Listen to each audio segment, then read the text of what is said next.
Hello and welcome. I'm Brett Theodos, a Senior Fellow and Director of the Community Economic Development Hub here at the Urban Institute.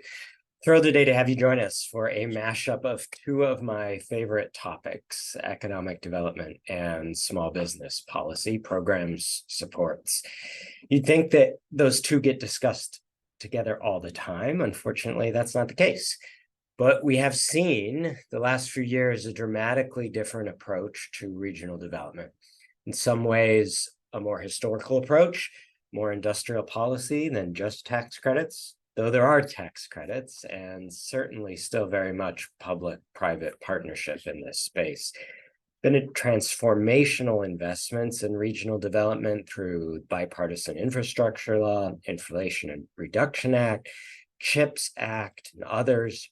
We've gotten tax benefits, loan guarantees, grants for chip manufacturing, for tech hubs, regional commissions and their programs, Build Back Better Regional Challenge, the NSF Regional Innovation Engines, the SBA Regional Innovation Clusters. And in total, we're talking about really sizable sums. And yet, this is very much still in progress and in flight, and the effects will be coming online over the course of several more years. And now the link to small businesses. We know that small businesses recycle dollars locally up to 3 times as much as large businesses. Small businesses really are essential to making regional development stick. Otherwise, the money could flow out as fast as it flows in. And so the treatise of this webinar is that to meet our regional and economic development needs and goals, we need industrial policy investments to connect with small businesses in the area. That sounds logical, but it ain't always easy. It may require specialized suppliers and other firms, and that takes time to grow locally.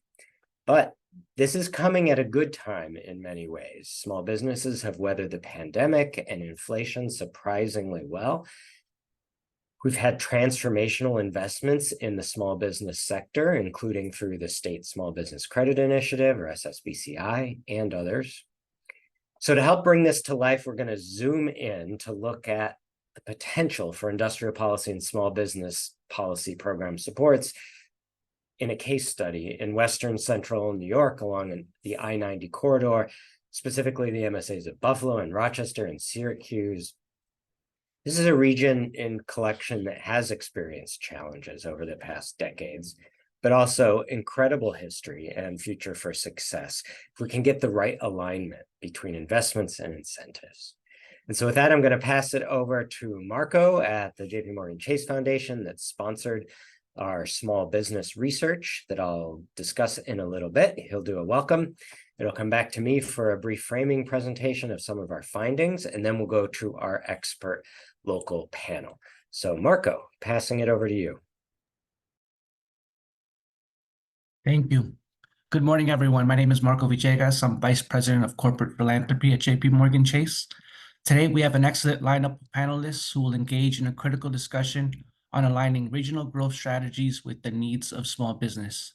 Their discussion will focus on the I-90 corridor, a prime example of how public and private investments can significantly support local entrepreneurs and small business. Despite significant investment in the region, small business continues to face numerous challenges. Our panelists will address the issues and explore actionable recommendations for better support and coordination, drawing on findings from the Urban Institute's case study. The origin of this report is very organic, stemming from discussions between public and private stakeholders like WEDI, Launch New York, Pat Stone, Center State CEO, Center of Urban Entrepreneurship, Venture Jobs, Redco, and Pursuit Lending, really wanting to making sure that the region itself has a say in its future. JP Morgan Chase is proud to support this report and strongly believes it can help create a more inclusive and prosperous economic future in Western New York. Thank you all for joining, and I'm looking forward to a productive and insightful conversation. With that, I'll hand it back to Brett. Thank you, Marco. Appreciate that. Okay, terrific. So what we're going to do is jump in and share some slides for a little bit of more framing together, and we will then move to our panel discussion. So I wanted to start not with the small business research report that we're going to be spending more of our time on, but we recently released a report last week, actually, that I wanted to bring into this discussion. We did the first rigorous look at assessing impacts of the Economic Development Administration's construction investments, and the link is there and we can share it as well. And it helps inform and I think provides a little bit of confidence and hope about what will be happening in our regions via these investments, and that they really can be transformational. I'm going to turn after that to the small business landscape, and just to level set, that'll be a harder discussion about what changes we need to see and how much growth we need to engender. But let's start with some of the potential here. So by way of impacts, what do we see in the years after an EDA award? And so here's what we look at: number of establishments or firms. And we can see really substantial firm growth at the county level before and after EDA construction projects. And these are not projects even as big as some of the ones that we will be seeing under Tech Hubs and others, and certainly not some of the chip manufacturing type facilities. So that really gives some confidence about the potential for these investments.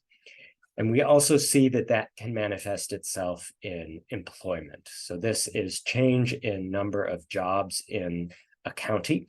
And you can see well exceeding, the confidence bands there, creating a good number of jobs.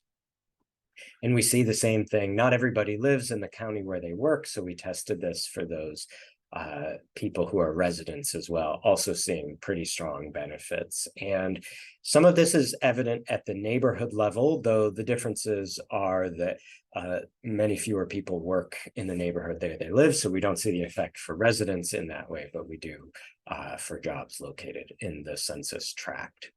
So this can illustrate how transformational some of the investments can be from an industrial policy perspective. Okay, I wanted to dovetail. I know this says Cleveland. Today we released two reports, actually. This one was sponsored by the Kresge Foundation and looked at the ecosystem in Cleveland. And I wanted to just screen grab this to tell you how similar some of the stories are. So we've looked at Kansas City and now Cleveland and Buffalo, Rochester, and Syracuse. And the themes that we're seeing and hearing and learning are very similar. And so this is in hopes to convince you that this is a pretty generalizable set of findings and trends. The data points are different, but a lot of the archetypes and overarching storylines are similar. Okay, and here's the research that we did looking specifically at the New York region. All right. I wanted to take away some key storylines that we've seen, and things that we know and things that we don't fully know. One is economic growth in this region has been lagging, and we've indexed it to inflation. And here you can see Syracuse, Rochester, and Buffalo, and that growth is not keeping up with New York State, or if we had included it, the US overall. So there's some challenges there from the more regional economy perspective. That justifies why we're having these investments, right? We've also looked at presence of small businesses, and here the region's kind of in the middle toward bottom third of number of small businesses per 1,000 people. And then we also looked at the share of the workforce that's self-employed. This can be a leading indicator to starting a small business with employees. And what we see then is who owns small businesses in this environment and what are the challenges they're in. So we can see, if we look, for example, by race, ethnicity, some really stark divides in terms of farm ownership. And that's true among all employer firms. And when we start looking at metrics like number of employees or sales, those disparities grow even more acute. We have seen business starts growing among people of color, and certainly with the retirement of the baby boomer generation, which is a more white generation. We will see some demographic change in business ownership, period. But this is also something that has deep historical and contemporary roots and isn't going to be solved simply on its own. We look at gender as well, and for example, see again some pretty stark differences in business ownership by gender. Of course, all this intersects with a lot of other dimensions, including firm industry, and that may be picked up in our panel to some degree. Okay, so another key finding that we want to take away is where we're at in capital access. So these are the top 100, 150 maybe size cities. And we look specifically at Buffalo, Syracuse, and Rochester. Actually, I think it's 150 to 250 size population. These are scaled per capita measures, though. And what we see is the cities are among the lowest in terms of accessing small business lending. So when we're thinking about how to help industrial policy meet the needs of small businesses, we have to remember the need for loan capital to make its way through. And it is something that we've seen a robust set of technical assistance providers and development organizations, and there is a lot of skills in that context to provide supports. At the same time, having interviewed now dozens and dozens of small business owners, we're hearing that they struggle to navigate the ecosystem. They don't know where to turn for what expertise at what point in time, and it can be difficult for them to navigate and confusing.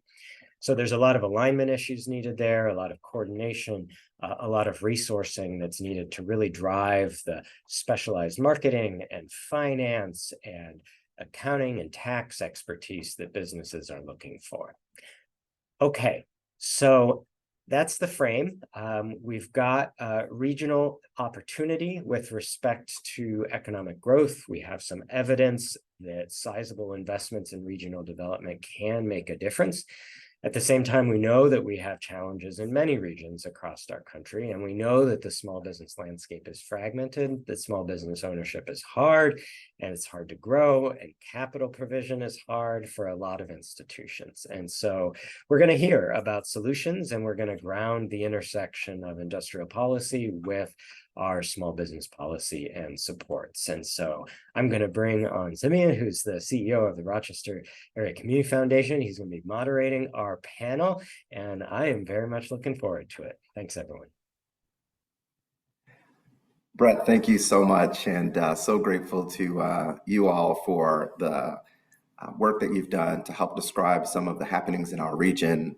I also want to thank Marco and the team at JP Morgan for sponsoring this event and for giving voice to a set of issues that really represent opportunity for our region.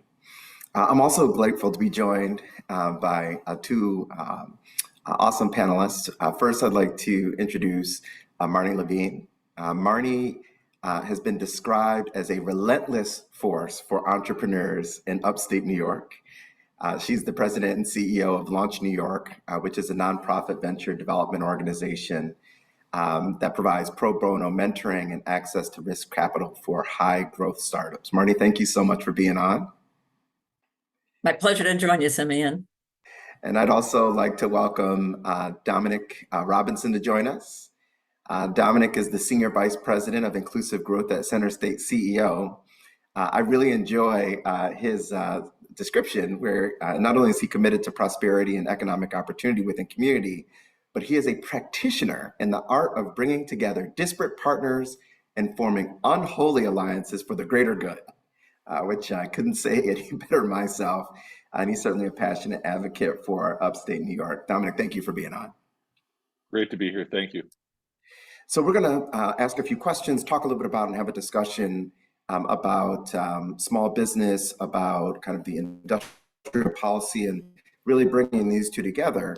I do want to remind folks very quickly that as we're going through this conversation, there is a Q&A button at the bottom, and you can certainly submit any questions that you'd like to share. We'll take the first 2/3 or so of this conversation for our discussion, and then we'll bring in some of those questions that you might have. So to get us started, Dominic, if you can maybe kick us off, what we'd like to do is just really level set.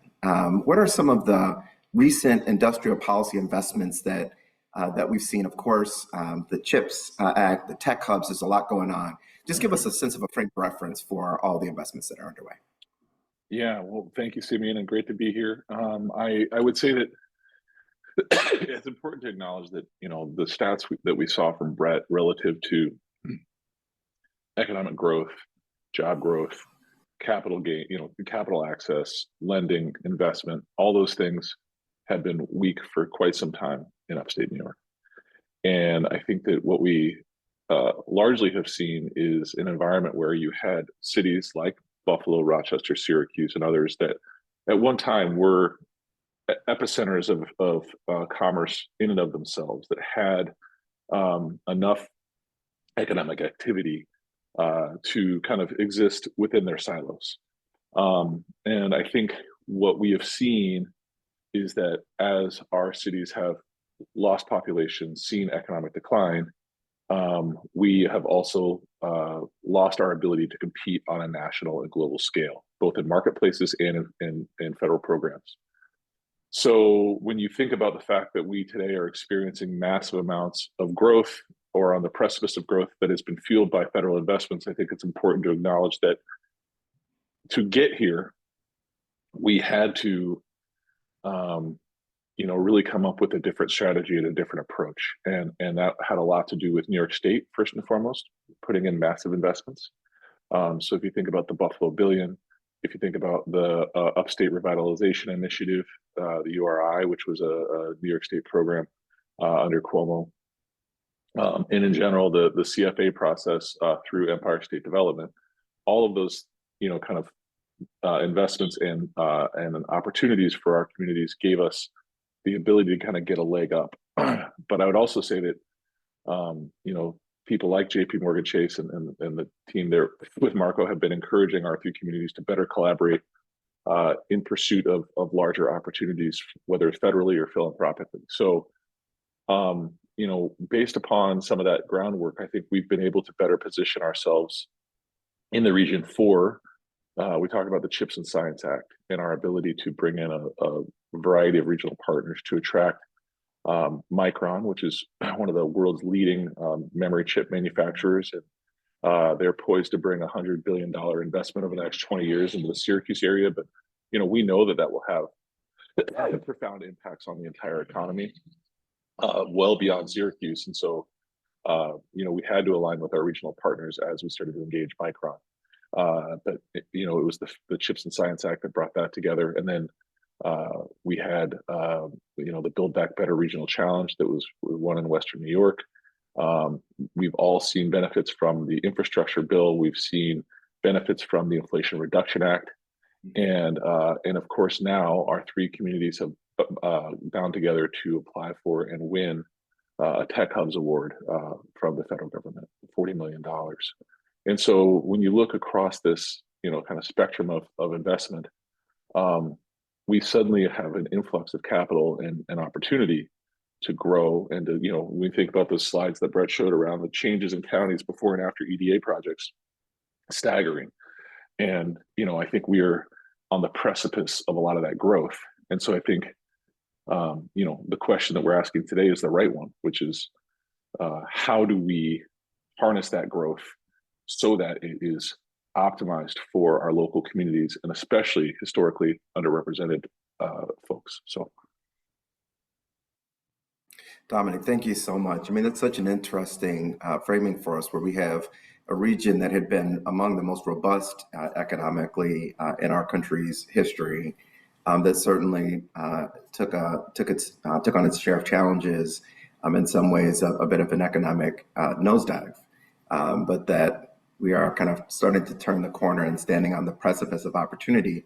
Some might consider that just fortune and luck that we've arrived at this place, but we certainly know that there's a lot of strategy that's gone into getting us to the position where these assets and resources can be leveraged. Marnie, can you talk a little bit about how we got here, particularly as it relates to some of the strategy, particularly with economic development, with the Small Business Association and others that have come together to get us to this point?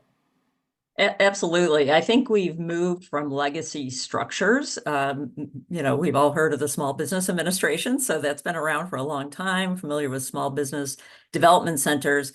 But I think what has happened is even EDA back in, for our experience in upstate New York, we've actually had significant federal funding that has moved from infrastructure dollars from EDA to innovation and entrepreneurship dollars that really started flowing around 2009. So now you have these federal competitions that are blending wonderfully with the new tech hubs that are bringing us to a point that we realize you can't do place-based economic development without considering all the different factors. So we do have a plethora, as the Urban Institute study showed, of organizations addressing entrepreneurship. However, it has created in some ways confusion. So we do see that there's interest in entrepreneurship, but to be honest, we had been losing great ideas. They were either dying on the vine or leaving for more fertile ground. So what folks like Dominic and I and many, many, many partners across the state have been doing is trying to look at models that have worked elsewhere. So while we're seeing perhaps science parks go up, research centers, co-working spaces, all kinds of physical infrastructure, what is happening there? Some of that needs to be, a lot of that needs to be programmatic. So these new awards that you're hearing about, the NSF engines, that's National Science Foundation, tech hubs, Build Back Better, upstate New York has actually had probably approaching almost $200 million in actual money flowing. Some of the NSF engine money is still sort of in question when it'll get approved, but it's hundreds of millions of dollars aside from the Micron project. What I can tell everyone on this webinar today is that this is the opportunity where all the funders are requiring that you don't just pay attention to one pillar of growing the economy and an economic renaissance. All of these initiatives now have a workforce development piece to them, for example, not just infrastructure. They have an innovation, translation, R&D piece. They also have supply chain. So we suddenly are at a place where the businesses that we've been trying to grow at Launch New York are focused on high growth potential pathways, because those businesses have been shown to create the most net new jobs in this country for the past 3 to 4 decades. So that being said, the disparities that have shown up in the Urban Institute study, I thought it was incredibly timely for this study to come out now.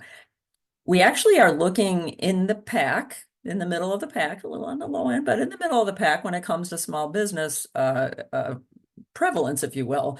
What we're not looking good at is the growth trajectory. So when you see that the lending and capital access piece is very, very low, I think that's something that hopefully people on today's session really want to think more about. What is causing that?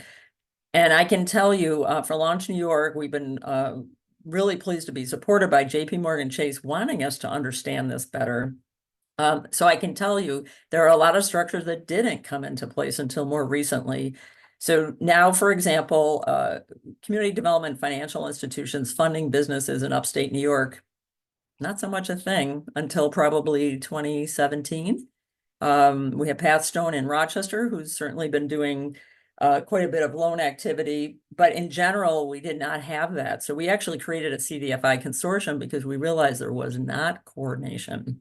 That said, at this stage of the game, we have seen that there are issues such as readiness for capital that really have to be tackled before we can be putting capital on the street. So I'm going to say this is a much more complex issue than I think the data might suggest that you could just throw capital at it. So I would encourage all capital providers to think, what is the full strategy around the dollars you're deploying?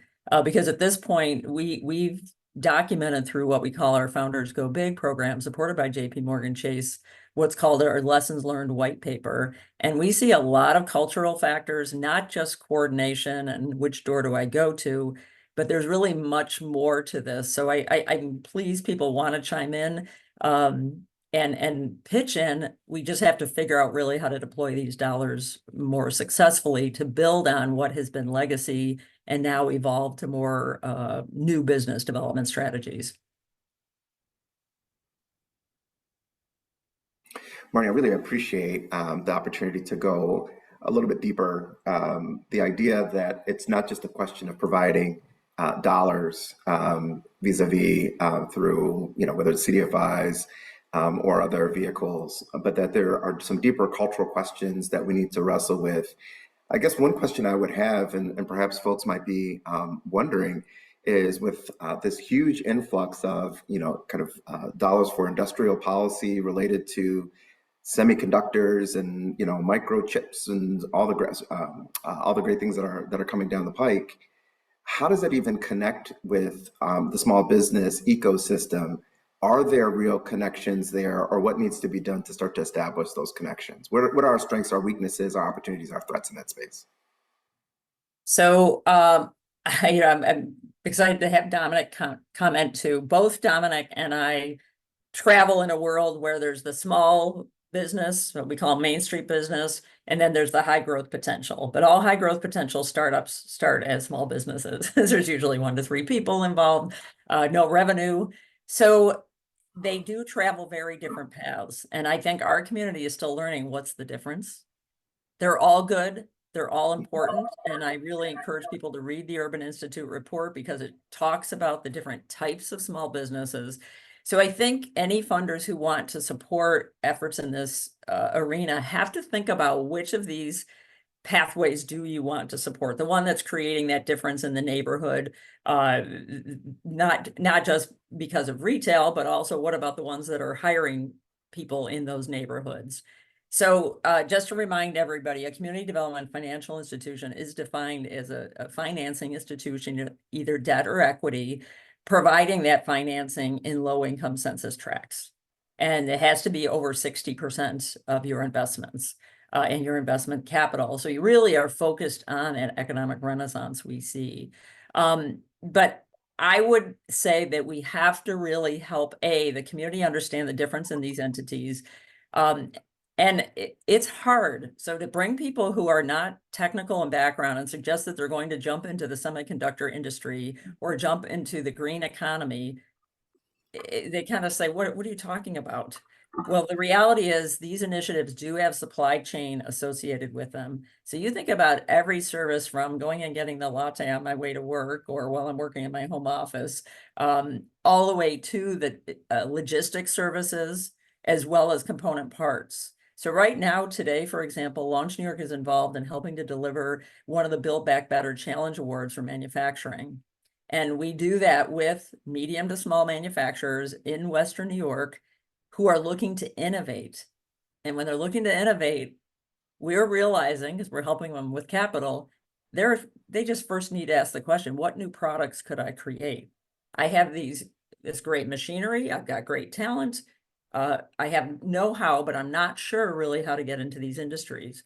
So I believe what we're seeing is a sea change in people's mindset. As one of our manufacturers in town said at a conference, the only barrier is right up here. It is you not perhaps realizing or being open to the fact that you could move in a new direction. I will say, Simeon, one of the things we all love about upstate New York, it feels like home, right? We love that feeling of comfort. We love our comfort food. We love our Buffalo Bills. That isn't always adjacent to super innovative, disruptive, sort of really mind-bending kinds of ways of thinking about our day-to-day work. So I think we are seeing more and more people interested in entrepreneurship and innovation, but the reality is all of these occupations and pathways are open beyond technical experts and to people with truly GED high school education. You do not have to be a degreed professional. We certainly feel great about that too. But I think we as intermediaries, as I like to call ourselves, we have to be responsible for helping to show those pathways. Currently, we have a New York Power Authority grant to work in the low-income neighborhoods in Buffalo to try to support startups in green economy. And a lot of our effort actually has to be what I call top of funnel education, just to get people to hear, like webinars such as this, you have an opportunity and we are going to help you figure out what that looks like. So it's not a simple answer, but I do want to encourage everybody who's with us today to think about this is a long-term play. We didn't get here Absolutely. quickly. Dominic, We're not going to get out of here quickly. No, absolutely, that's Marty. that's for sure. Please, Dominic. I just want to kind of quickly note that I think about your question in a couple ways, and I think some of it very much tracks with what Marty said. But one thing that has been on our minds a lot in Syracuse and at Center State CEO is that if you look at the history of our upstate communities, and certainly we can talk about Syracuse, and during our heydays, we were often dependent on one or two major firms creating a epicenter of jobs, an epicenter of growth.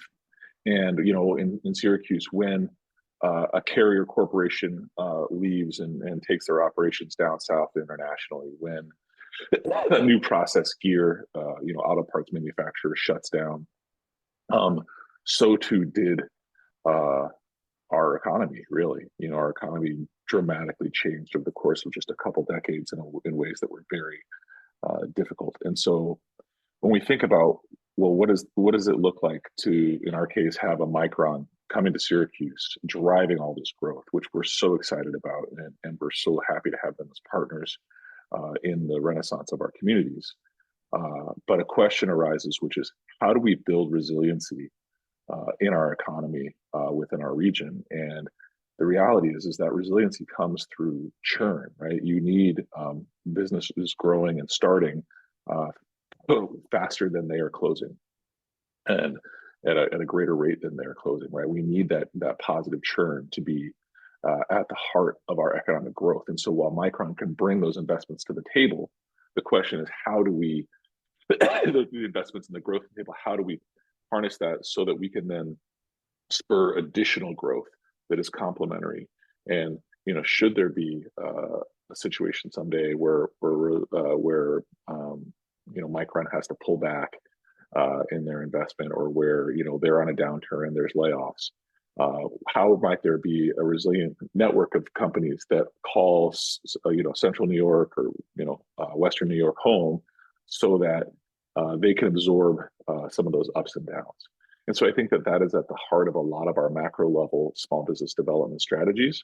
But then I think we have to understand that for so long, and this really speaks to what Marnie's saying, our communities, because of that lack of investment, because of a lack of attention on a national scale, we have just not been playing in a marketplace that is internationally competitive, that is that next level of innovation, that is truly thinking about the full spectrum business ecosystem. And so I think that so much of what we have to do today is to not just directly support businesses, but to rebuild the ecosystem in a way that is driving innovation, in a way that is providing access to capital for businesses of all stripes.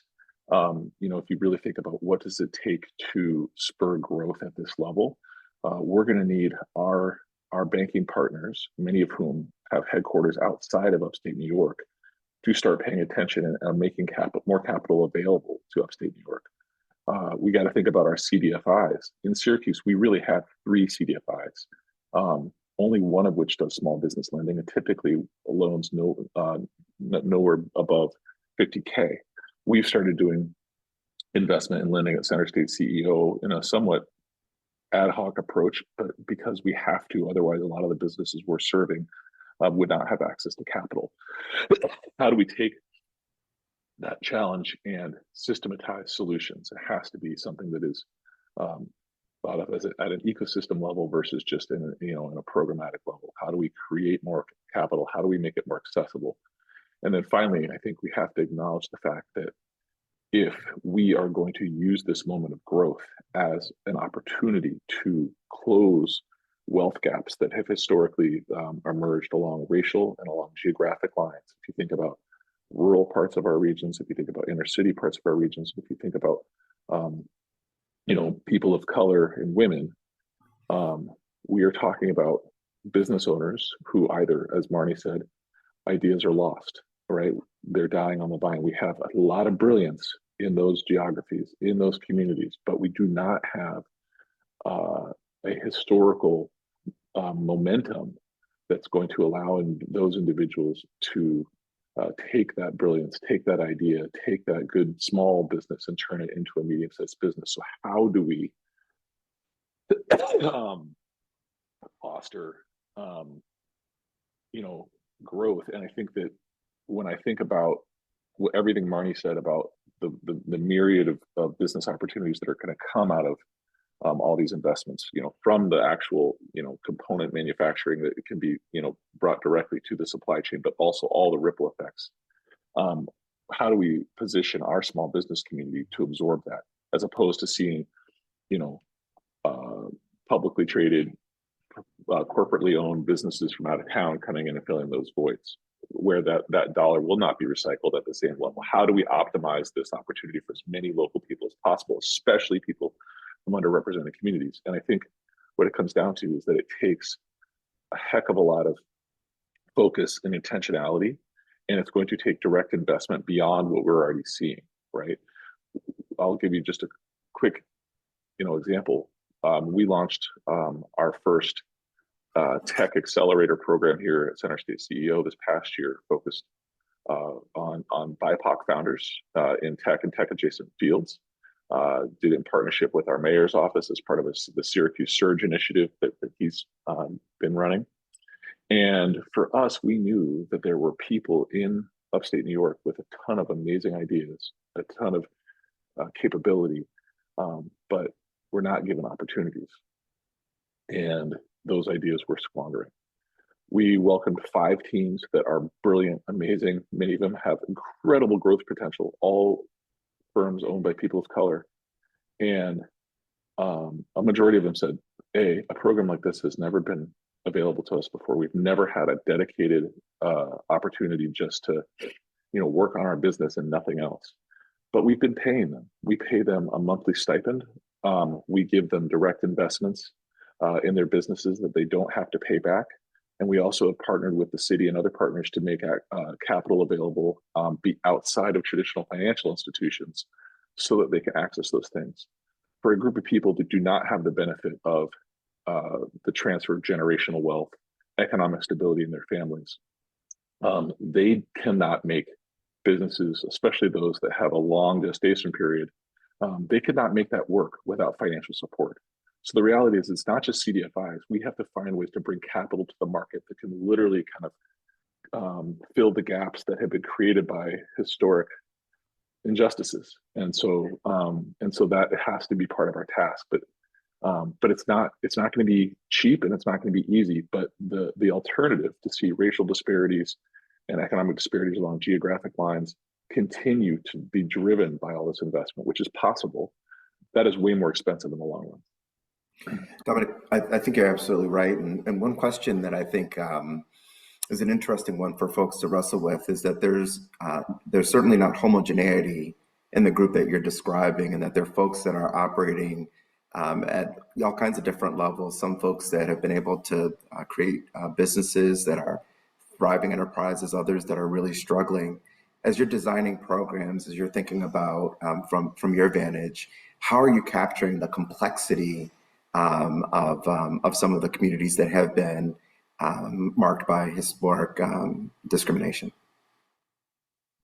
So I think for us, we have learned a lot from a group out of the Twin Cities, the Neighborhood Development Center, who've been doing a lot of work in the small business and minority business landscape in the Twin Cities for a long time.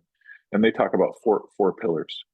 You have training, technical assistance, lending or capital, and real estate. And I think that for us, those kind of capture a large portion of the work that has to be done, but customized and adapted in context. And I would also say access to markets is a big thing that we're focused on too, is how do we help someone who has been disconnected from a greater market, a greater opportunity set, and how do we help them access that network so that they can grow their business? And for us, I think it's about, we have to partner with organizations and community leaders who are credible messengers and trusted access points in their respective communities. We have to make sure that our programs can accommodate different barriers and gaps, whether that's a knowledge gap, whether it's a capital gap, whether that's a network gap, and we have to kind of customize those things to meet people where they are.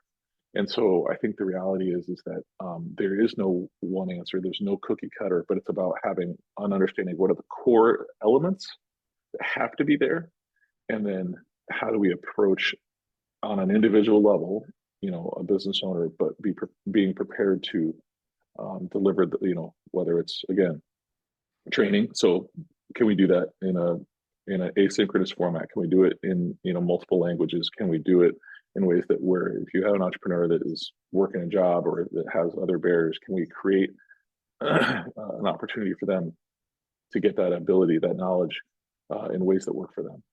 Technical assistance, can we have credible mentors and service providers giving them support in ways that where they can relate to? Access to capital. If we're just using traditional lending or even CDFI lending, sometimes those are not the right tools for the people we're trying to serve. So how do we come up with alternatives, right? Real estate. I look at something that we've been a part of that was led by the Allen Family Foundation in Syracuse, the Salt City Market. The Allens invested millions of dollars to build a food hall that actually serves as a business incubator for the clients we work with together, starting restaurants. That space has been a catalyst for growth among those companies. It's created a magnetism and a draw for customers. And so we have to think about how do we create conditions, whether it's in a physical environment or otherwise, where those entrepreneurs can thrive. So it's really hard, nuanced work, and it takes a long time, but that's how we see it. Sure. I want to make it a little harder for us. And Marty, I'm going to turn to you. We've got this historic opportunity, massive investments. We've identified some of the complexity in linking small businesses with these kinds of opportunities and the kind of specificity that's required. There are a lot of folks. I scanned the list of folks that registered to participate with us today, and they're folks from all over the country, and they might be wondering, what do we even mean when we're talking about a region in this context? Are we talking about Buffalo, Syracuse, Rochester? Are we talking about an I-90 corridor? Are we talking about broad region? Marnie, as you kind of reflect on some of the questions that have come up, can you also just give the folks that are listening a framing for understanding even the geographic area that we're talking about? Sure. And I want to note there's no one right answer, right? So we looked at other states, Ohio, Pennsylvania, for just two examples, and how they decided to address entrepreneurship. And I've seen some great questions in the chat here asking, what are your goals? Let's realize that most of us are funded here under economic development dollars, and the goal is job creation. Working with funding institutions, you want to see the financing. But so for us, Launch New York is sort of an unusual being. We are a private nonprofit, but we really were started as a grassroots organization. So funders came together from Buffalo, Rochester, Syracuse, frankly, heavily Buffalo. But we realized that the problems we were trying to solve in entrepreneurship and people leaving and entrepreneurship not driving new job creation and population loss, headquarter loss, if we did not work together as a region, Buffalo really wasn't large enough to solve that problem by itself. And because we are trying to go after new economy industries, right now, the work that's gone on, so Launch New York actually started out Buffalo, Rochester, Syracuse. Southern tier folks saw our maps and said, we want in. And we said, great, why don't you come on in? And we really built it organically. We are just expanding to Albany because the capital region has said, we don't have what you're doing. And when you might all be listening saying, well, what's the difference? You're all providing capital. No, it's what Dominic was saying. It's the nuance of the type of technical assistance. And by the way, when you give that first check to a company, whether it's debt or equity financing, it doesn't get easier. It doesn't solve problems, leaving it a clear pathway. It makes it actually more exciting, but absolutely more complicated. So right now, the groups we're talking about we are all upstate New York focused in terms of these tech hubs and NSF Engine. So the NSF Engine, for those not familiar, that's actually $160 million to what is a Binghamton-led effort in battery storage technology. And that is the same exact region we're talking about right here today. That being said, obviously semiconductor work, has been a ton in nanotech happening in the capital region. So it would be crazy for us not to be partnering across the entire state. That said, I will tell you that New York City obviously has a lot of funders. People have been asking about kind of what's the investment landscape. Launch New York is a seed stage investor. We're the most active seed stage investor in the state. We're first institutional money in, and we know that we have to help these businesses perform on a stage where they're competing with a lot of others around the country and the world to attract funders, for example, out of New York City. So our upstate New York economy definitely has more similarities than you would see necessarily to Manhattan. And in fact, our IRS charter even limits us to upstate New York because that's where the gaps are. Yeah. Every state, as many of you funders on the call know, operates differently. I will just say this to you. I am a co-founder of Launch New York, but I know that when I'm talking to a funder, New York Power Authority absolutely wanted us targeting Buffalo's East Side. Does all of upstate need what they're doing? Sure. But we all have figured out how to patchwork quilt resources together. So I would just encourage you to talk to people like Dominic and myself, and we'll guide you to the right group that's targeting what you want, because we can't boil the ocean. None of us can. And this really does require a systems approach. But I can tell you, this is way different than when I first started doing this work in 2000. Marty, Just can a I quick, just really quick, Yep. because you brought up the idea of kind of a systems approach, and there's an interesting tension where at times it feels like there's a desire for a single strategy for upstate New York to solve the problem.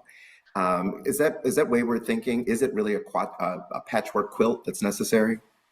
It is, and what I can tell you, a really good example, NYSERDA, our Energy Research and Development Authority, I have to say, I will give them huge kudos and props because they built out an ecosystem where they knew that by the time a company is being funded, yes, I'm funding them maybe up to $100,000. They're investigating their market, they're maybe getting the product in and somebody's trying it for the first time.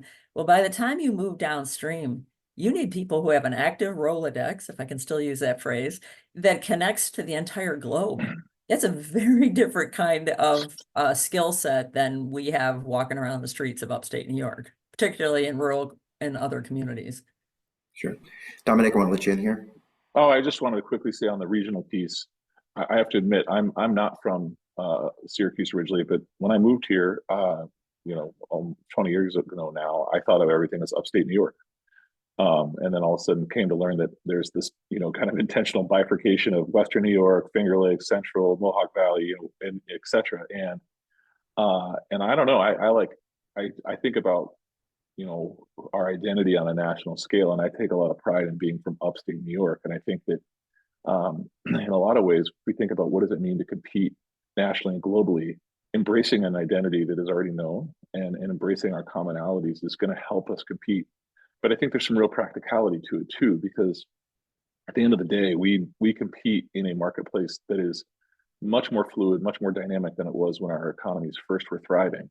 And because there's growth in Syracuse does not mean that the opportunity set for businesses is limited to the Central New York region. I'll give one example on the reverse of where we've been supporting a Black female-owned electrical firm, Luminary Electrical. Shawnee Davis is the principal there. Incredible firm, one of the first of its kind in Syracuse. And in fact, she was the one who got to introduce President Biden when he spoke back in October of 2022, announcing the Micron deal. And so it was a really cool moment for us to see one of our entrepreneurs on stage. But because of a lot of the work we and our partners have done with her, she's been able to grow her business through all the different tools and resources we talked about, but especially a six-figure loan that we were able to make her through our own internal loan program that then opened up other access to capital for her, giving her a truck, giving her a crew. And within a few months of that, she had a contract to start working on the Buffalo Bills new stadium. And so you think about the opportunity that we're creating for a person in Syracuse to then go do major business over a multi-week period in Buffalo. That narrative can be the norm moving forward if we start thinking of ourselves as one larger ecosystem. Absolutely. I mean, those kinds of opportunities are the kinds of things that scale presents. Marty, I'm still a bit infatuated with this idea of this patchwork quilt of resources, and thinking about how we're additive for that quilt. I have the distinction of leading one of the largest philanthropic organizations in upstate New York, one where we've changed some of our thinking away from kind of the traditional model of like nonprofit charitable funding to thinking a little bit more broadly about how we can participate in helping to engage and grow this ecosystem for small business in the economy. Who else are some of the patchwork members of this quilt? Who else needs to be at the table or might need to show up in a more robust ways? Great question. I just came from DC and the meetings around the tech hubs and the NSF engines. Secretary Gina Raimondo from Commerce, and this was exactly the question. One thing I would encourage, I'm actually really excited how things have changed in the sense that all the funders, whether it's a foundation, a banking institution, individuals, family offices, venture capitalists, all are looking at these hub opportunities and saying, is there a way for us to jump in regardless of the type of capital we're bringing to the table? So I would tell you, everyone can participate. And so the conversations in DC were absolutely, in fact, we were all asked to do a pitch for 3 different investment opportunities for your hub or your engine. And we had some that were philanthropy, particularly around workforce development apprenticeships to onboard into these new economy industries, even from, sort of unskilled labor. How do you get trained to be support in these roles? All the way to investment capital from the balance sheet of foundations. So I will say, Dominic and I have had a very interesting time in upstate because some of the foundations quickly have jumped in and realized they could be investing off of their balance sheet. So, for example, Launch New York has a couple limited partner funds, but MetLife needed to be investing in upstate New York, and so it's been published that they were the lead investor because they wanted to have balance sheet dollars being side by side with other returns-oriented, profit-oriented funders. So that impact investing piece is relatively new in upstate New York. So anybody who has that theme of I want to do good while doing well, guess what? We actually have amazing opportunities, but they need to sit side by side. And I can say I've got an amazing chair who's the CEO of ACB Auctions, one of our darling unicorns of our startup scene that's created hundreds of jobs in upstate and thousands across the country. And his comment to me was, there always will need to be a philanthropy part of what we're doing here as a venture development organization, won't there? And I said, yes, especially for the underrepresented populations who, frankly, we should all really embrace the statement, you can't be it if you can't see it. And we are still trying to introduce upstate New York to what it even means to be part of these new economy industries. Well, that's to me, that's a part of the kind of interesting dynamic that's at play, where on one hand there is so much more interest, and it feels like there may be a need for kind of an organizing frame. I think it's one of the reasons why the tech hubs, for example, have been so interesting, because it offers a frame and a route through which folks that are funders can engage. Is that sufficient? Do we need more? I am going to tell you, it's a sea change for the funders working this closely together. So I have a background. I came out of academia, did startups, went into economic development, but I can see these verticals all speak different languages. And what I am really seeing is the opportunity for everyone here listening to take advantage of is the results are dependent on this coordination. So you can't just ignore it and put workforce development off to the side. You can't. And so by requiring coordination, I think this is what is so different than anything else we have ever seen in the funding scene, where it has generally been the Department of Labor's funding over here, the innovation economy. NSF they're all about R&D. So you can see that they're all learning. The most brilliant people in the world are learning. So I do think that everyone involved here, you too, should continue to beat that drum. I want to see how this workforce development piece that I'm interested in funding, or this investment piece that I'm funding, how does it work with all the other pieces? And I think we do have to hold people's feet to the fire. These are large initiatives, so I will tell you, we have to have a bit of patience with it.